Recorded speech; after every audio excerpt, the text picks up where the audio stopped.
ମୋ ପରିବାରରେ କେହି ଯଦି ଚାଲି ଯାଆନ୍ତି 8 ବର୍ଷ 10 ବର୍ଷ 12 ବର୍ଷ ହେଲାଣି ସେ ଯାଇକି, କିନ୍ତୁ ସେ ଯିବାର ଏତେ ବର୍ଷ ପରେ ବି ସେ କୋଉଠି ଗୋଟେ ଅଛନ୍ତି, ଆଉ ତାଙ୍କୁ ମୁଁ ଆଶ୍ୱିନ ମାସରେ କିଛି ଗୋଟେ ଶ୍ରାଦ୍ଧ ଦେବି, ଆଉ ସେ ଶ୍ରାଦ୍ଧ ଗଣ୍ଡାକ ସିଏ ପାଇବେ, ଇଏ ଯୋଉ ଶୁଣନ୍ତୁ, ବିଶ୍ୱାସଟେ ରହିଛି। ଏଇ ଯେଉଁ ବିଶ୍ୱାସ ରହିଛି, ବିଶ୍ୱାସ ତ ଅଲଗା କଥା, କିନ୍ତୁ ଏହା ସହିତ କୌଣସି ତ ଆମର ବୈଦିକ ଧର୍ମର ଗୋଟିଏ ବିଜ୍ଞାନ ମଧ୍ୟ ଲୁଚି ରହିଛି।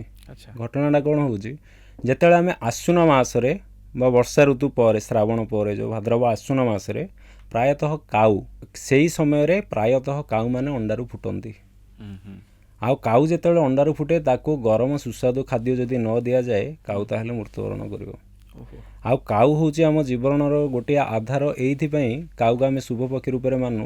ଯେତେବେଳେ ବରଗଛ ସିଏ ଅତ୍ୟାଧିକ ପରିମାଣରେ ଆମକୁ ଅକ୍ସିଜେନ୍ ଯୋଗାଇଥାଏ, କିନ୍ତୁ ବରଗଛର ମଞ୍ଜି ଲକ୍ଷାଧିକ ପରିମାଣରେ ସମ୍ପୂର୍ଣ୍ଣ ପୃଥିବୀ ସାରା ବିଣି ଦେଲେ ମଧ୍ୟ ଗୋଟିଏ ବି ଗଛ ହେବନି, ଯେଉଁ ପର୍ଯ୍ୟନ୍ତ କାଉ ଖାଇକି ଦୁଇ ନ କରିଛି।